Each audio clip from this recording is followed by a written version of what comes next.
Okay, guys, so this is the dually here, and a little something I wanted to kind of just go over with this two-speed transmission. This is the RC four-wheel drive two-speed transmission. Um, Something I've noticed with this, the single speed, I've done a lot of testing here.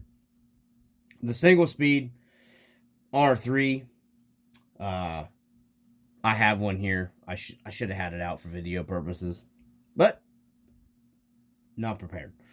Uh, didn't have this problem that this two speeds got. I've got two speeds.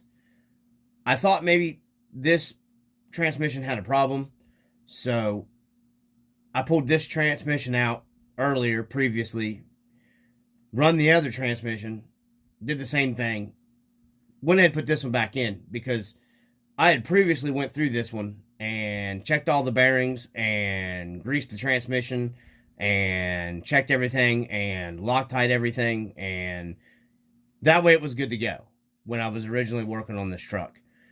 So this is what I've run into with these two speeds on these RC4 drive trucks. I get why guys kind of get to the point to where they kind of say, well, I mean, you don't notice this.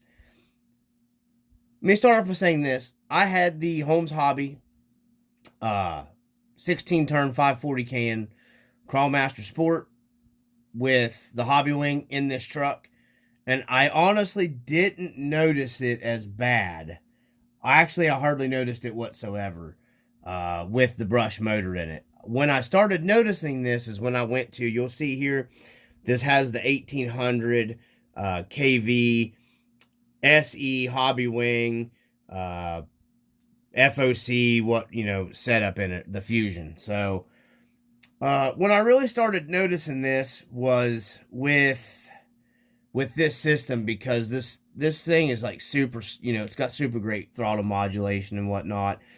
So I really noticed it like bad with this setup in this two-speed transmission. I didn't realize there was this much play in the RC4wd drive two-speed until I got into, and I found a solution to this problem.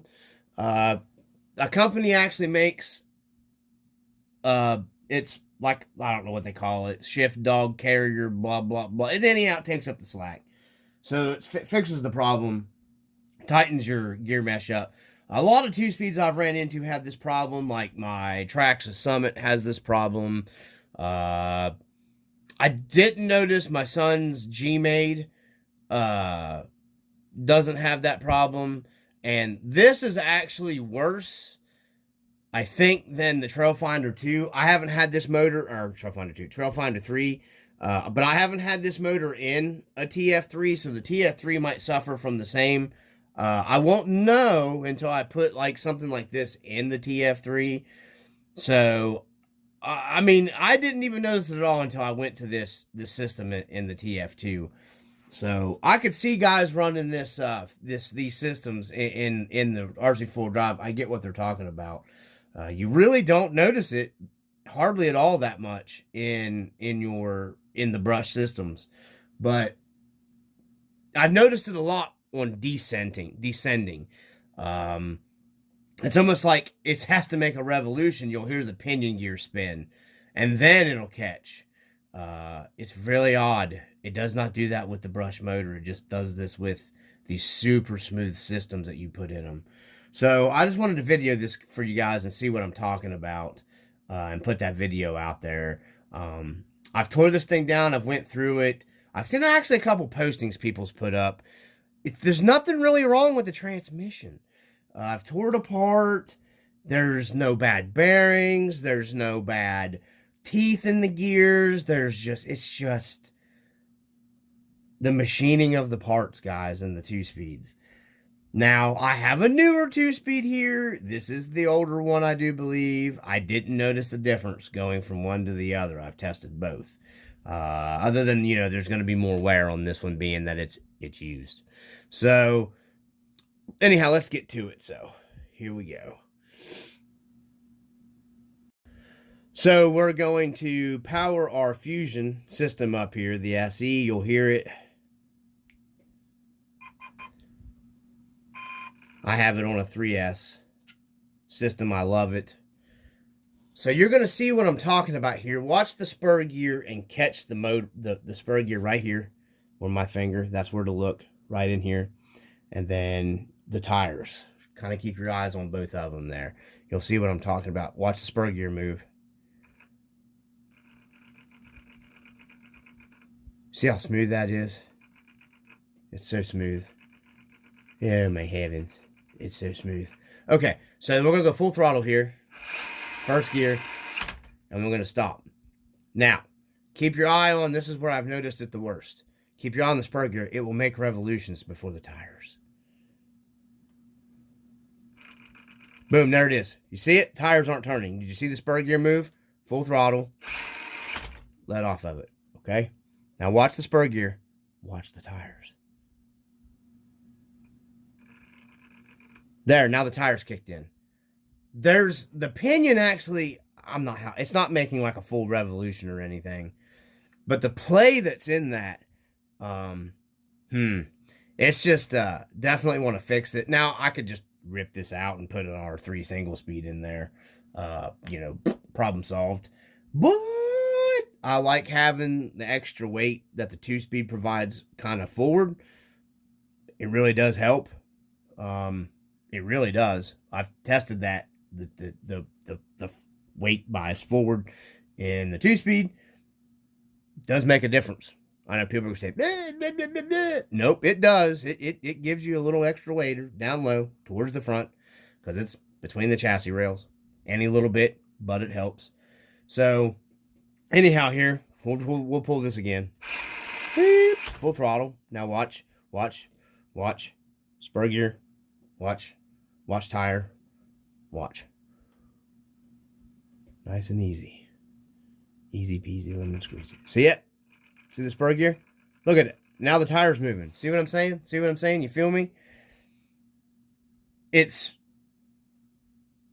pretty bad, to be honest with you. Yeah. So that's what I've ran into. I mean, look, it doesn't hinder necessarily the truck that much. It's a scale truck. But, you know, if you're trying to like build like a class whatever leaf spring rig and you got a 2-speed in there, that's going to be a problem. You know, if you're into technical stuff. So I just wanted to do this little video for you guys and show you what I was talking about. Because I was telling my buddy, it's very hard for me to, I was trying to explain it to him properly. And that's the issue with, it's not an issue with damage or problems. It is just an issue with, it's just the Rc4wd drive transmission 2-speed, guys.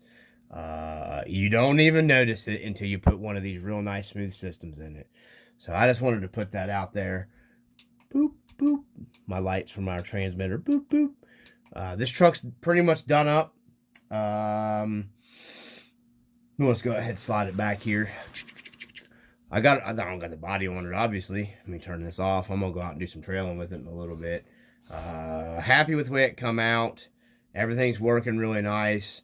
I ended up picking up, you can kind of make out, I got these real nice scale drive shafts from eBay. And they're like a cheap, you know, unbranded whatever. And I thought they were going to be wussy and weak and kind of fall apart on me and all that good stuff. They haven't. They've held up. Haven't broke them. This truck weighs 14.7 pounds with the ATV in the back of it. It's heavy. So it really has surprised me. The drive shafts haven't rung off on it. I've taken it out and bound it up. This hunk of shit, pardon my language, servo, Savox here, garbage, trash, just went in the trash. Burn up on me, barely bound out. Don't give me that I didn't have my endpoints set. I'm better than that. This was a junk servo. It did not last. So, I I did end up shimming these the Yoda ones here to take out some play out of them because they had some play in them. So I ended up shimming the Yoda ones while I was in there doing everything. I noticed the Yoda ones seemed to have more play. Well, mine did have more play in them than the Yoda twos. They're still holding up okay though. I don't mind them. They've worked several. That's the least thing I've had trouble with. Everything else I've had trouble with. LEDs. Had one short out on this truck. Had a bare spot and I didn't see it, so I had to redo the LEDs in it twice. When you're messing with, I had to make the wiring harnesses for this truck, and no, it don't look pretty, but when you have this much shit running in a truck, you have wiring. There's lots of lights, there's lots of remote switches, there's 2 winches, I'm not a miracle worker here. Damn it, Jim, I'm a doctor, not a miracle worker. So, it is what it is there. I'm happy with it. It works good. Dang, the suspension on this thing works really good. I'm super happy with it. I did end up having to go in and go back with all of the leafs in the spring pack because this truck was so heavy. So heavy. I think once they all settle in, it'll be about right. Not really worrying about having any rat bar on here because I'm not doing crazy, absolute, wickedly dumb, stupid stuff with it. But yeah, this truck really worked really well. Everything came out really well with it. So I love my remote stuff for my lights. There we go. Boop, boop, boop, boop, boop, boop, boop, boop, boop, boop, boop, boop. Anyhow, and then I've got another switch in here that makes all my other lights flash and all that stuff for like emergency rescue, all that good stuff. There's the lag, and then boom, we catch up. But man, it is super smooth. I kept my FOC whatever on here. I was talking to my buddy. He doesn't like the FOC. I don't have a problem in this truck. I don't have a problem with it. It might be a problem in something else. I went through and did the manual calibration bull crap stuff on this truck. Maybe that, I don't know if that was, I have no idea if that was a difference or not. I don't think I don't know. It worked for me. So some people it might work for, some people it might not. He sent me some, some other people don't like it. I don't mind it. Here's my thing. I'm always filming and driving because that's what I do. So personally, it worked out super great for me. Yeah, so I really like this SE system. I did a waterproof thing. I should have videoed the waterproof thing. I dunked it in a bowl of water just to do it. And it is waterproof, so I'm not worried about running these systems in the water. Yeah, so some of my other trucks may get this system too as well. I'm not in a hurry to rip out the 1080s and most of my stuff still yet. So anyhow, I just thought I'd do this video, show you guys. I will come back later. I don't know when it'll happen. I am getting the part for this 2-speed, and we're going to rip it apart. And we're going to put the part in the 2-speed transmission to take that play out. So, I'm not giving any part numbers for it right now, because there's not very many left in stock, and I want to get it before they sell out. See, I'm smart like that. I'll hit you with the part number when I get it. So anyways, from the RC Dungeon, peace. Okay, so I've been working on the dually. I'm going to put this cut of the video in, I think, maybe, before you'll see. I'm going to do it after. I decided to not purchase the part right now to take the really bad, super crazy bad play that's in this Rc4wd drive 2-speed. I've decided to, I had a brand new R3 single speed transmission down here, which is what's in the dually. I really like a 2-speed. I just want to say that. I really do like the 2-speed. But it is noisier. That's an obvious given. The gear ratio in this 2-speed, even in second gear, one thing I noticed, is still lower than, or to me it feels lower than this R3. And it could just be me. I don't know. Maybe. But I did like the R3. I've ran this a little bit here. Haven't tested it on the trail yet. I've ran it. The weather's really bad here. I ran it downstairs here. Never mind my rat's nest of wiring. I've had this truck tore apart so many times. Yeah. So, the reason why I'm doing this part of the video, you can watch the play. You can watch the rotation of this spur gear turning in that video. And the wheels do not turn. So, I thought this might be a little easier to show here. Second gear, once you go into second gear on this thing, it's actually a little tighter, but it's still got the play. But I want to show you guys here up close. So, we're going to pull it back here into our first gear, okay? So, this is what I'm talking about here. This is our first gear. And here's what we're going to do. If I can get it on camera good enough. I want you guys to see the rotation of this thing. I'm going to grab a hold of this shaft. I'm going to grab a hold of the shaft. And then hold it back here in first gear. Okay? And look at the distance this spur gear travels here. This is the play. Okay, you can kind of see, like down here. I don't know if you can make it out here. You'll see where the grub screw goes in. We'll turn it this way so it's facing the camera here. Okay, because I've got to keep tension on this thing to keep it in the first gear here, to keep it cogged in. Watch this spot right here, okay, in my hand, and watch the rotation of this before this starts turning. Look, okay, there it turns, okay? Now watch, we're going to go back. This is the play. Look at the rotation. It's like almost, it turns an entire, okay, now we've caught up. Now it turns. See it turning down there? So we're going to turn it back. Watch this, watch this. Watch this. Oh, now it's almost like an entire, look at this. Look.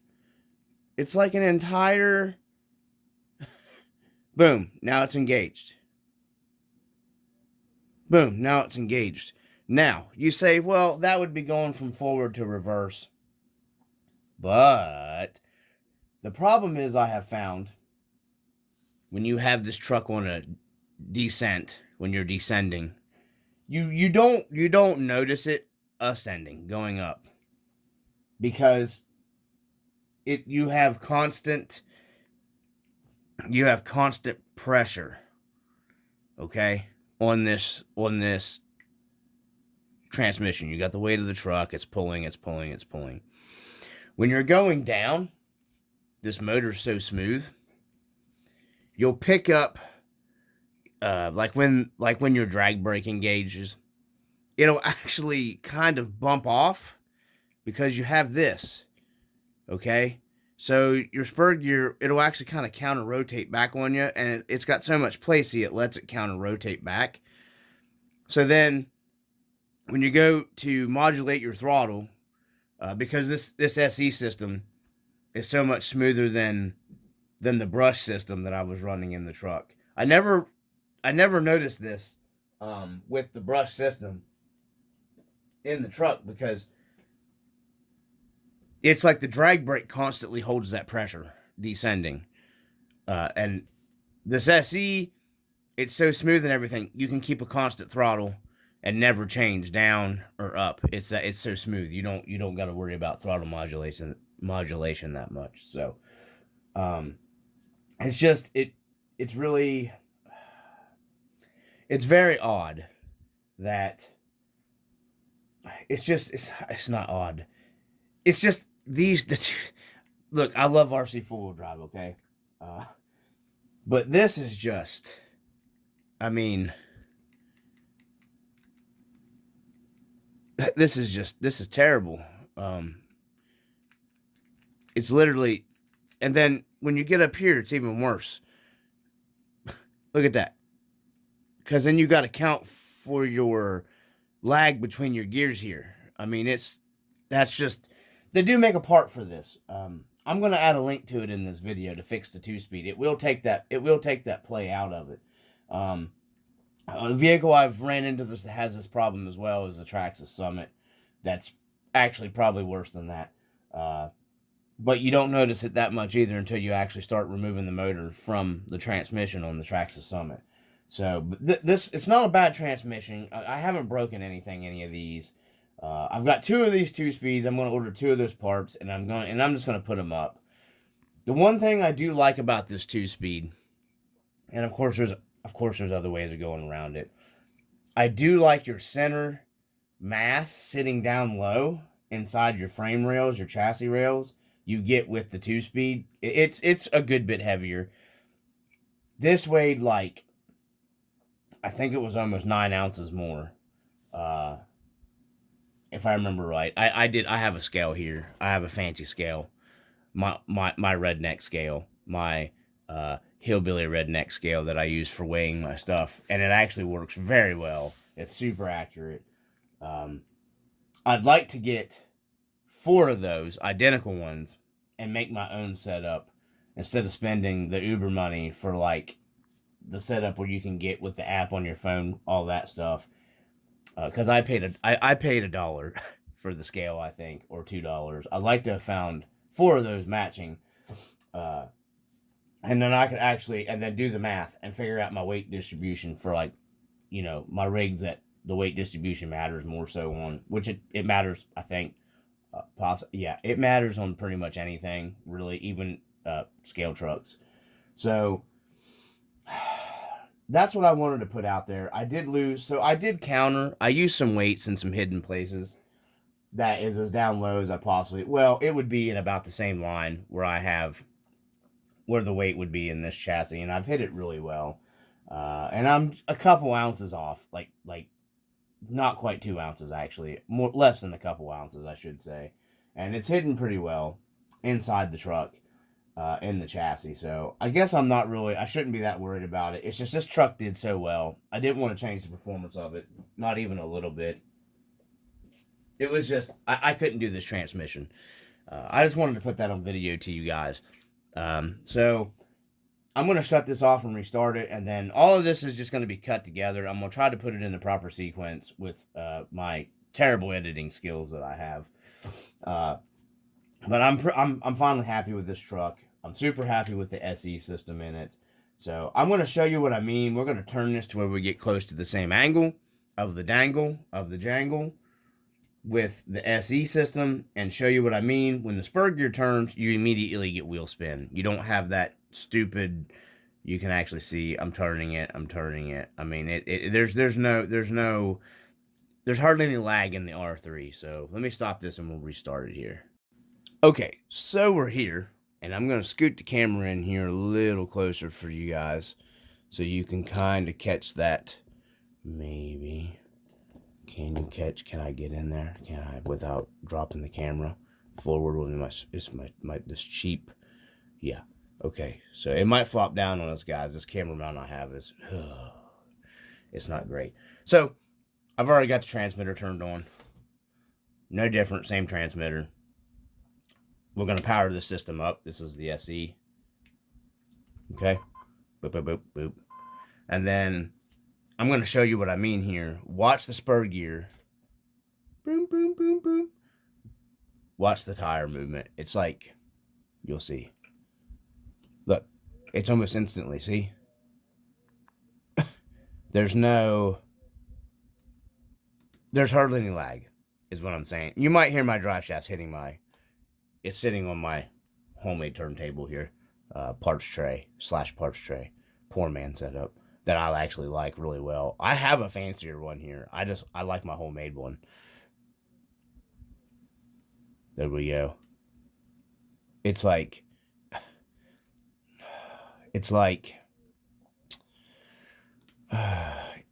just way better. So I just wanted to do this video here for the guys that I see some posting about in one of the groups about the 2-speeds, and the guy was actually wanting to go from the R3 single to the 2-speed. Look, I really do like a 2-speed. A lot of people don't. My thing is, it depends on your trailing. A lot of times I like this because I can blast between trails at our park, because as I say in most of my videos, I don't film every single thing I do. I go out and run a lot. I have trucks with miles on them. Right now, my Red 4Runner, like I said, it was down for some maintenance and some other stuff, and that's my beater truck, and I beat that. I take it with me. My TF3 goes with me. I run a lot of trails, and I don't even video the stuff, guys. I just go out and enjoy RC, because that's what it's about. So I just, it's kind of nice having a 2-speed on these trucks, because it is kind of nice to blast between spots, different spots, especially when I'm filming. I don't want to carry anything. I can just throw it in second gear and blast over to where I'm at. Not that it doesn't have enough speed really in first. It's just nice to have that 2-speed. I don't know. It's fun. I originally built this truck to pull the trailer with, and that's the reason why I kind of wanted to keep the 2-speed as well, because it was nice to have that super low first gear pulling trailer. I am appreciative of the R3. It is a lot quieter, like I said, and it is way smoother. So we'll go. I don't want to go too fast because my drive shaft is beating on my tray. So you guys can see it right there. It's immediate. Pull the throttle, makes connection, wheels turn. Pull the throttle, makes connections, wheels turn. You can go backwards, pull the throttle. I mean, you didn't have that. You could literally, it's terrible. I wish I could show it better in the camera. So, I will provide a link. I have not bought it. It does fix the problem. I have come across a few videos and a few people, we'll power this off, that have actually installed that part, and it does work for them. So, I am going to be putting it in here and just dropping this in the supply box, and then when I want to change it, I can change it. You do take off quite a bit of weight off the truck, so you remove a servo. Yes, that was a crappy Traxxas servo I had. It's just for shifting gears. You do end up removing those mounts. You will remove quite a bit of weight from the truck. In all seriousness, you do. I think this transmission weighed like 6-something ounces. The 2-speed was almost 10 ounces, so you are removing quite a bit of, and the weight's down low here, so it is kind of nice to have the weight of the 2-speed there. So it's not a huge loss, but you will notice, you'd be surprised what you do notice when you start removing weight. So the dually's pretty much where I want it to be. I'm pretty happy with it. Everything's been gone through on it. I gotta take it out. The weather's terrible. I'm hoping it's gonna be cold here pretty soon. I mean, we are going into winter. I just want to get a decent, like I was doing the same, dry it out enough to where I can take this thing out and it's the same testing environment that it was. Excuse me, I got a little bit of a cold. With the 2-speed, so I can have a pretty good gauge of where I was at before, to where I know if I'm going to have to add any more weight or anything like that. I wish Boom Racing offered the brass rings for their 155 wheels. It would be super nice, because I am running the Boom Racing wheels on this with the dually adapter from Boom Racing. So it would have been nice to have that. I could have just thrown the brass rings. I know you want unsprung weight and blah, blah, blah, and you don't want weight in your wheels and blah, blah, blah. People saying they had a bunch of brass stuff and blah, blah, blah. I don't have a problem running the brass rings, especially in a scale truck in my wheels. You're not doing crazy stuff. You're not ripping and tearing on them. Well, I mean, sometimes you are, I guess, but I've never had a single problem running the brass weights in my SSDs on any of my trucks. I just wish they offered the 155 and brass rings from Boom Racing for their 155 wheels. They offer them for the 19. I just wish they'd offered them for the 155, because us scale guys do like to have some weight down low too. And it's hard to do if you're running, the Rc4wd drive axles or scale axles, stuff of that nature, because they don't offer a lot of brass stuff, and I don't really want a bunch of brass stuff loaded onto a scale truck. Yeah. So, with that being said, we're not going to beat this dead horse anymore. Not that I would harm an animal, but I just wanted to put that out there. So, this truck is pretty much done up. I'm happy with it. It performs well. I hope it performs as well with the R3 in it. I think it will. It seems a little more peppy with the SE system in it, with the R3 transmission. I am just running stock gearing that you would get on a Trail Finder 2. So I may end up dropping down a teeth, maybe one tooth on my pinion on this. Like I did with my Marlin. I can't remember. I have to count the Marlin. And maybe 2 teeth I went down on the Marlin. And that truck is like super dialed in. I may go 1 or 2 teeth down, play with that on this SE to see what I get. But either way, it'll work on stock gearing. And the truck I did take some weight off of it. It is actually under the 14 pounds, even with the ATV. Even with the ATV loaded in the back here. It lost quite a bit of weight there. So it was a good bit of weight savings there. Even adding the weight back into where I have it, it's still lighter. So that did help out too as well. So I just wanted to get this little video put together for the people that stayed here to the end. And I'm going to put a little listing at the beginning just for the people that watch like 30 seconds or like a minute or 2 minutes or turn it off immediately. I'm going to put a little piece snippet in the beginning of this that my daughter and I will be doing because she wants to do the unboxing of the new rig. I had to wait. My data ran out on my phone. My internet here at home where I live, guys, it's garbage. Okay, I can't do live stuff, so I am going to do a live unboxing. That will be this coming Saturday. This video should post probably this is Monday morning, so this video will either post either Monday evening because I have to use the Wi-Fi at work. So I can't load videos here. I can't even load super duper like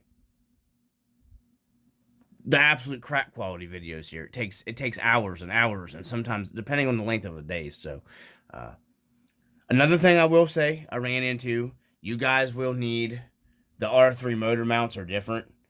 This is an R3 mount for this side. The 2-speed has a different mount. The 2-speed's wider. So over here on this side, it has a shorter mount. So you'll need the longer mount, which is the R3 mount. And then you can reutilize this mount that comes on the 2-speed. But you will need that mount. So if you get the transmission, get the mounts. It'll just make your life a lot easier. So I can see if I can find part numbers and add that too if I can. So you guys don't got to go digging for that stuff. So anyhow, from the RC Dungeon, as always, blessed. Have a wonderful week. Peace.